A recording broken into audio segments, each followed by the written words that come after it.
Hello வணக்கம். இன்றைக்கி நம்ம டேலியில் மல்டி கரன்சி அப்படிங்கிறத பற்றி நம்ம பார்க்க போகிறோம். ஸோ மல்டி கரன்சி அப்படிங்கிறது மூலயமா ஸோ இந்த மல்டி கரன்சி அப்படிங்கிறது ஃபஸ்ட்டு டேலியில் எதுக்காக கொடுக்குறாங்க அப்படின்னு பார்ப்போம். ஃபஸ்ட்டு நம்ம என்ன பண்ணுறோம், ஒரு பொருளை வந்து பார்த்தீங்கன்னா என்ன பண்ணுறோம், நம்மளுடைய பேசிக் கரன்சி என்ன, நம்மளுடைய ருப்பீஸ். ஸோ ருப்பீஸாக வந்து பார்த்தீங்கன்னா நம்மளுடைய பேசிக் கரன்சி. ஸோ இந்த ருப்பீஸ்லேருந்து என்ன பண்ண போகிறோம், நம்ம வந்து பார்த்தீங்கன்னா ஒரு இன்கேஸ் வந்து பார்த்தீங்கன்னா நம்ம வந்து ஒரு அமெரிக்காட்ட வந்து பார்த்தீங்கன்னா நம்ம என்ன பண்ணுறோம், ஒரு பொருளை நம்ம அங்கேருந்து எக்ஸ்போர்ட் பண்ணுறோன்னு வச்சுங்களேன். அவங்களுக்கு என்ன பண்ணுவோம், நம்ம டாலரில் தான் நம்ம என்ன பண்ணுவோம், பே பண்ண வேண்டியதாக இருக்கும். ஸோ இப்போ நான் என்ன பண்ணுறேன், ஒரு அமெரிக்கா கிட்டேருந்து வந்து என்ன பண்ணுறேன், ஒரு பொருளை ஒன்று வாங்குறேன். இப்போ எக்ஸாம்பிள் நான் என்ன பண்ணுறேன், ஒரு 2 கீபோர்டு வாங்குறேன்னு வச்சுப்போம். இப்போ 2 கீபோர்டு வந்து எனக்கு என்ன ரேட்டு கொடுக்குறாங்க அப்படின்னா ஒரு கீபோர்டு $50 $100 கொடுக்குறாங்க. ஸோ ஷிஃப்ட் F4 $100 கொடுக்குறாங்க 2 கீபோர்டு. இப்போது நான் வந்து பார்த்தீங்கன்னா அந்த பொருளை ஆர்டர் பண்ணும்பொழுது எனக்கு என்ன இருக்குன்னா 73.3 ருபீஸ். ஸோ இன்னைய ரேட்டு 73.33 பைசா இருக்குது. ஸோ நான் என்ன பண்ணுறேன் அப்படின்னா ஒரு 2 days பேக் என்ன பண்ண போகிறேன், நான் அந்த பொருளுக்கான பணத்தை அந்த $100 பே பண்ணுறேன். இப்போ நான் $100 வந்து பார்த்தீங்கன்னா நான் பே பண்ணும்போது அதே $100 தான் நான் பே பண்ணுறேன்.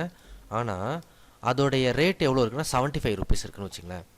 ஸோ இப்போ நம்ம கால்குலேட் பண்ணுவோம். கால்குலேட்டர். ஸோ CALC அடிக்கணும். ஸோ கால்குலேட்டர் நான் ஓப்பன் பண்ணிவிட்டு என்ன பண்ணுவோம், இப்போ வந்து பார்த்தீங்கன்னா எனக்கு 100 ருபீஸ்க்கு எவ்வளோ வருது, 73.33 ருபீஸ். இப்போ நான் வாங்கும்போது எவ்வளோ, 7333 ரூபாய்க்கு வாங்குகிறேன். 7333 ரூபாய்க்கு நான் அந்த பொருளை வாங்குகிறேன். ஆனால் நான் பே பண்ணும்போது எவ்வளோக்கு நான் பே பண்ணுறேன் அப்படின்னா 100 × 75. ஸோ 7500 பே பண்ணுறேன். அப்போது 7500. இப்போ எனக்கு வந்து பார்த்தீங்கன்னா எவ்வளோ வந்து பார்த்தீங்கன்னா லாஸு. இன்கேஸ் அன்றைக்கே நான் பே பண்ணியிருந்தேன் அப்படின்னா எனக்கு வந்து பார்த்தீங்கன்னா உங்களுக்கு 7500 - 733. இப்போது 167 ரூபா நான் வந்து ஆக்சுவலாக நான் வந்து எக்ஸ்ட்ரா பே பண்ண வேண்டியதாக இருக்குது. So this is a loss. எனக்கு லேட்டாக பே பண்ணுறதுனால எனக்கு வந்து எவ்வளோ லாஸு, 167 ரூபா லாஸு. ஸோ இப்போது இதை வந்து நம்ம இன்டர்னல் அட்ஜஸ்ட்மெண்ட் எப்படி பண்ணுறது, எதுக்கு பேர் வந்து பார்த்தீங்கன்னா ஃபாரெக்ஸ் லாஸு. ஸோ இன்கேஸ் வந்து பார்த்தீங்கன்னா நான் 73 ரூபாய்க்கு நான் இந்த பொருளை ஆர்டர் பண்ணும்போது எனக்கு, ஆனால் ஆக்சுவலாக என்ன பண்ணுறோம், கீபோர்டு வாங்கும்போது $100 ப்ராமிஸ் பண்ணுறோம், பே பண்ணும்போது $100 பே பண்ணுறோம். பட் ஆனால் கரன்சியோடைய மதிப்பு வேரியேஷன்ஸ் வந்து பார்த்தீங்கன்னா இதை மாதிரி ஆகும்பொழுது நமக்கு 167 ரூபா என்ன ஆகுது, லாஸ் ஆகுது. ஸோ இப்போது இதை எப்படி அட்ஜஸ்ட் பண்ணுறது, அதுக்கு பேர் தான் வந்து ஃபாரெக்ஸ் கெயின் ஆர் லாஸ் அப்படின்னு சொல்லுவோம். இன்கேஸ் வந்து பார்த்தீங்கன்னா நான் என்ன பண்ணுறேன், 73 ரூபாய்க்கு நான் வாங்குகிறேன். ஆனால் நான் பே பண்ணும்போது எனக்கு என்ன பண்ணுது, 70 ருபீஸ்க்கு பே பண்ணுறேன். ஸோ ஒரு டாலரு இப்போ $100 நான் பே பண்ணும்போது எனக்கு வந்து பார்த்தீங்கன்னா 70 ருபீஸ்க்கு நான் என்ன பண்ணுறேன், பே பண்ணுறேன். அப்போது நான் எவ்வளோ, 7000 ருபீஸ் பே பண்ணுறேன். அப்போ எனக்கு எவ்வளோ கெயின் வந்து பார்த்தீங்கன்னா எவ்வளோ ஆகுது அப்படின்னா எனக்கு இது மூலயமா எனக்கு 333 ரூபா கெயின் ஆகுது. ஸோ இப்போ இது என்ன லாஸ் அப்படிங்கிறது எதில் வரும், நம்ம பொருளை மற்றவங்கள்ட்ட சேல்ஸ் பண்ணும்போது நமக்கு கிடைக்கிற லாபத்துலேருந்து இது வந்து பார்த்தீங்கன்னா குறையும். அப்போது இது வந்து நமக்கு எப்படி வரும் அப்படின்னா, நமக்கு பேலன்ஸ் ஷீட் பார்க்கும்போது அன்அட்ஜஸ்டபிள் கெயின் ஆர் லாஸ் அப்படின்னு காமிக்கும். அதே மாதிரி நமக்கு 330, இதை எப்படி நம்ம வந்து பார்த்தீங்கன்னா அட்ஜஸ்ட் பண்ணுறது அப்படிங்கிறத பற்றி பார்க்கணும். அதுக்கப்புறம் நம்ம இது மாதிரி பர்ச்சேஸ் பண்ணும்போது சேல்ஸ் பண்ணும்போது நமக்கு இந்த டாலரில் வேரியேஷன்ஸ் வரும்போது அதை எப்படி நம்ம கொண்டுட்டு வரது அப்படிங்கிறத நம்ம பார்க்கணும். ஸோ இதுக்கு பேர் தான் வந்து பார்த்தீங்கன்னா மல்டி கரன்சி. ஸோ நிறைய நான் வந்து வீடியோஸ் பார்த்தேன். பட் ஆனால் இந்த அளவுக்கு வந்து பார்த்தீங்கன்னா அந்த லாஸ்ட்டில் அந்த கெயின் ஆர் லாஸ் அட்ஜஸ்டபிள் வந்து பார்த்தீங்கன்னா கிளியராக இல்லை. ஸோ அதை நான் இதில் நான் தெளிவாக நான் எக்ஸ்பிளைன் பண்ணணும் அப்படிங்கிறனால தான் இந்த வீடியோ நான் போடுறேன். ஸோ ஃபஸ்ட்டு என்ன பண்ணணும், நம்ம டேலிக்குள்ளே போவோம். நான் ஃபஸ்ட்டு என்ன பண்ணேன், கரன்சின்னு சொல்லிட்டு ஒரு லெட்ஜர் ஒன்று க்ரியேட் பண்ணிவிட்டு நம்ம என்ன பண்ணுறேன், F11 ப்ரெஸ் பண்ணுறேன். F11 ப்ரெஸ் பண்ணிவிட்டு அக்கௌண்டிங் ஃபியூச்சர் போகிறோம். அக்கௌண்டிங் ஃபியூச்சரில் போயிட்டு நம்ம என்ன பண்ணுவோம், நம்ம இந்த எனேபிள் மல்டி கரன்சி அப்படிங்கிற ஆப்ஷன்ஸ்க்கு நம்ம என்ன பண்ணுறோம், எஸ் கொடுக்குறோம். எஸ் கொடுக்குறேன். கண்ட்ரோல் A கொடுத்து சேவ் பண்ணுறேன். சேவ் பண்ணிவிட்டு இப்போ என்ன பண்ணுவோம், திரும்ப அக்கௌண்டிங் இன்ஃபோவில் போவோம், கரன்சி போவோம். கரன்சியில் க்ரியேட் போகிறேன். இப்போ நமக்கு வந்து பார்த்தீங்கன்னா டாலர் சிம்பிள்ஸ் வேணும்னு என்ன பண்ணுவோம், ஷிஃப்ட் F4 ப்ரெஸ் பண்ணோம்னா நம்ம டாலர் சிம்பிள்ஸ். இன்கேஸ் 0 வந்தால் நமக்கு Alt 0128 அப்படின்னு கொடுத்தோம்னா நமக்கு யூரோ சிம்பிள்ஸ் வரும். ஸோ இந்த சிம்பிள்ஸ் நம்ம என்ன எடுக்கலாம் அப்படின்னா நம்ம வந்து குரோமில் போயிட்டு நம்ம வந்து பார்த்தீங்கன்னா நம்ம இந்த கரன்சி சிம்பிள்ஸ் அப்படின்னு அடித்தாலே நமக்கு ஆட்டோமேட்டிக்காக இந்த காம்பினேஷன்ஸ் கீ வந்து நமக்கு கிடைக்கும். அப்படி இல்லைன்னா நம்ம வந்து பார்த்தீங்கன்னா கீ மேப்பில் போயிட்டு நம்ம என்ன பண்ணலாம்னா நம்ம எடுக்கலாம். இதோடைய காம்பினேஷன் கீ என்ன அப்படிங்கிறத நம்ம எடுக்கலாம். ஸோ இப்போ நான் என்ன பண்ணேன், நான் டாலர் யூஸ் பண்ணுறேன், ஷிஃப்ட் F4 யூஸ் பண்ணுறேன். ஸோ USDன்னு கொடுத்துக்கிறேன். ஸோ USD வந்து டெசிமல் பிளேசஸ் 2 தான் இருக்கும். இன்கேஸ் நம்ம கேடி குவைத் தினார்லாம் யூஸ் பண்ணோம்னா அதுக்கு வந்து 3 இருக்கும். Amount show in million no. So அதேமாதிரி சஃபிக்ஸ் வந்து பார்த்தீங்கன்னா ஜப்பான் கரன்சி எண்ணுக்கெலாம் வந்து பார்த்தீங்கன்னா நமக்கு ருப்பீஸ்க்கு அமௌண்ட்டுக்கு அடுத்து நமக்கு கரன்சி சிம்பிள்ஸ் வரும். ஸோ நம்ம எப்போதும் டாலருக்கு ஃபஸ்ட்டே வந்துடும். ஸோ அதுக்கு நம்ம நோ கொடுத்துட்றோம். ஸ்பேஸ் வேணுமான்னு கேட்குது. ஸோ எஸ் கொடுத்துப்போம் சிம்பிள்ஸ்க்கு. அதுக்கும் அமௌண்ட் எப்படி வரும் அப்படின்னு கேட்குறாங்க. ஸோ பவுண்ட் அப்படின்னு வரும்னு நினைக்கிறேன். ஸோ பவுண்ட் அப்படின்னு கொடுத்துக்கிறோம். Number of decimal places print ஆகிறது 2 பிரிண்ட் கொடுத்துட்றேன். சேவ் பண்ணிடுறோம். ஸோ அடுத்து நெக்ஸ்ட் நம்ம என்ன பண்ணுறோம், rate of currency. So rate of கரன்சியில் இன்னைய ரேட் எவ்வளோன்னு கொடுக்குறேன். இப்போ நான் 73.33 இன்னைய ரேட்டு. ஸோ இது வந்து 1/4/2020 இருக்குது. ஸோ இதை போய் நம்ம சேஞ்ச் பண்ண முடியாது. ஏன்னா கம்பெனி கிரியேஷன்லேயே அதே கம்பெனி நேம் கொடுத்துருக்கறனால நான் அதே டேட்டே நான் கொடுத்துட்றேங்க. இப்போ இன்கேஸ் வந்து பார்த்தீங்கன்னா நம்ம ஒரு பொருளை சேல்ஸ் பண்ணும்போது என்ன ரேட்டு, அதுக்கு நான் என்ன பண்ணுறேன், நமக்கு டிஃப்ரென்ஷியேட் பண்ணி காமிக்கிறதுக்காக நான் என்ன பண்ணுறேன், 72 ரூபா போடுறேன். நான் என்ன பண்ணுறேன், பொருளை பர்ச்சேஸ் பண்ணும்போது என்னுடைய 74 போடுவோம். பொருளை பர்ச்சேஸ் பண்ணும்போது என்னென்னா 73.33 போடுறேன். கொடுத்துட்டு சேவ் பண்ணிட்டேன்.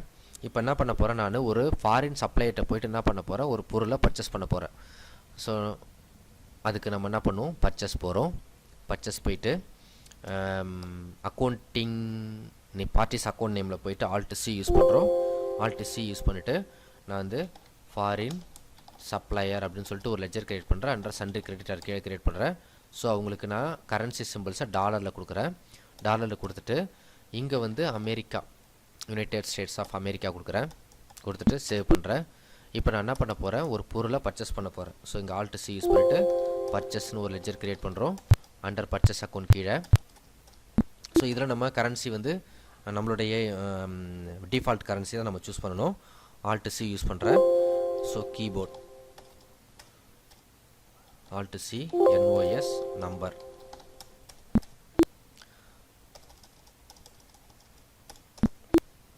ஸோ இப்போது நான் என்ன பண்ணேன், 2 கீபோர்டு வாங்குகிறேன். ஸோ சாம்பிளுக்காக நம்ம பண்ணுறோம். நம்ம ரேட் கம்மியாக போட்டால் தான் நமக்கு டிஃப்ரென்ஷியேட்டை கிளியராக எக்ஸ்பிளைன் பண்ண முடியும். ஸோ அதனால் நான் 2 நம்பர்ஸ் மட்டும் போடுறேன். $50 வச்சுப்போம்.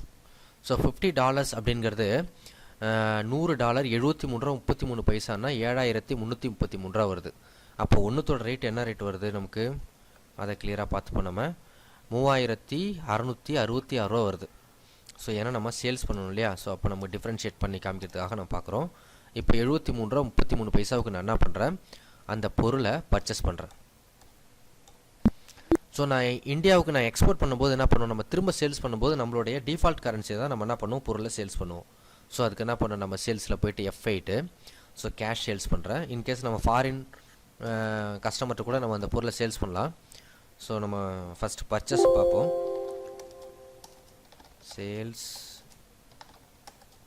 Sales account Ctrl+A. ஸோ கீபோர்டை 3,666 வாங்கி நான் 2 கீபோர்டு என்ன பண்ணுறேன், 4,300 விற்கிறதா வச்சுப்போம். ஸோ ஹோம் கரன்சி டிஃபால்ட் கரன்சியில் நான் விற்கிறேன். இப்போ விற்றுட்டேன். இப்போ என்ன பண்ணுறேன், அந்த கஸ்டமருக்கு போய்ட்டு நான் என்ன பண்ணுறேன், சப்ளையருக்கு நான் அந்த பே பண்ண போகிறேன். ஸோ பே பண்ணும்போது அக்கௌண்டிங் வச்சரில் போய்ட்டு எப்பொழுதும் போல் நான் என்ன பண்ணுவேன், பேமெண்ட் வச்சர் கொடுத்து நான் பண்ணேன். இப்போ ஃபாரின் சப்ளையருக்கு நம்ம அந்த $2 கொடுக்கும்போது என்ன ரேட்டில் கொடுப்போம், அந்த $100 தான் கொடுப்போம். இப்போ டாலர் சிம்பிள்ஸை நம்ம யூஸ் பண்ணுறோம். ஷிஃப்ட் 4 100 கொடுக்குறேன். இப்போது இன்னைய ரேட்டு வந்து பார்த்தீங்கன்னா என்னாச்சுன்னா $75 ஆச்சு. ஸோ $$ $75 ஆயிடுச்சு நான் சேல்ஸ் பண்ணும்போது. ஸோ பண்ணிட்டேன். இப்போது வாங்கும்போது $100 தான் வாங்கினேன், கொடுக்கும்போது $100 தான் வாங்கினேன். பட் ஆனால் கரன்சியோட வேல்யூ வந்து டிஃபர் ஆகிடுச்சு. அப்போ இது எனக்கு வந்து பார்த்தீங்கன்னா என்ன ஆச்சு, எனக்கு லாஸு. ஸோ அதை நம்ம எப்படி போய் பார்க்குறோம், பேலன்ஸ் ஷீட்டில் போய் பார்ப்போம். பேலன்ஸ் ஷீட்டில் போய் பார்க்கும்போது எனக்கு அன்அட்ஜஸ்டபிள் லாஸ் எவ்வளோன்னா $166 வந்து பார்த்தீங்கன்னா எனக்கு லாஸ் இருக்குது. ஸோ இந்த $166 லாஸ் எதில் நம்ம அட்ஜஸ்ட் பண்ணணும், நம்மளுடைய லாபத்தில் அட்ஜஸ்ட் பண்ணணும். ஸோ அதை எப்படி நம்ம அட்ஜஸ்ட் பண்ணுறது, அதுக்கு என்ன பண்ணணும், நம்ம அந்த அட்ஜஸ்ட் பண்ணுறதுக்கு அக்கௌண்ட் இன்ஃபோ போகிறேன், வவுச்சர் டைப் போகிறேன், கிரியேட் போகிறேன். இங்கே என்ன பண்ணுறேன், ஃபாரெக்ஸ் கெயின் லாஸ் அப்படின்னு சொல்லிட்டு ஒரு வவுச்சர் ஒன்று கிரியேட் பண்ணுறேன் அண்டர் ஜேர்னலில். ஸோ ஜேர்னலில் க்ரியேட் பண்ணுறேன். ஜேர்னலில் க்ரியேட் பண்ணிவிட்டு இந்த இடத்துல என்ன பண்ணுறேன், அதே மாதிரி கிளாஸஸில் ஃபாரெக்ஸ் அப்படின்னு கொடுத்துக்கிறேன். இந்த இடத்துல use class for forex gain or லாஸில் எஸ் கொடுக்குறேன். ஸோ எதில் நான் அட்ஜஸ்ட் பண்ண போகிறேன் அப்படின்னா என்னுடைய ப்ராஃபிட்டில் அட்ஜஸ்ட் பண்ண போகிறேன். ஸோ ப்ராஃபிட்டு லாஸ் லெட்ஜரை நான் சூஸ் பண்ணிட்டேன். இப்போ என்ன பண்ணுறோம், நேராக வவுச்சரில் போகிறோம். வவுச்சரில் போயிட்டு F7 ப்ரெஸ் பண்ணுறேன். ஃபாரெக்ஸ் அண்ட் கெயின் லாஸ் கொடுக்குறேன், ஃபாரெக்ஸ் கொடுக்குறேன். ஸோ இப்போது ஃபாரின் சப்ளையர் எவ்வளோ ஆட்டோமேட்டிக்காக நமக்கு 167 ரூபாங்கிறது வந்துருச்சு பாருங்கள். ஸோ கண்ட்ரோல் ஏ கொடுக்குறேன். கண்ட்ரோல் ஏ கொடுத்தோம்னா நமக்கு இப்போ பேலன்ஸ் ஷீட்டில் போய் பார்த்தோம்னா நம்மளுடைய கெயின் வந்து 1100 ரூபாயாக ஆயிடுச்சு.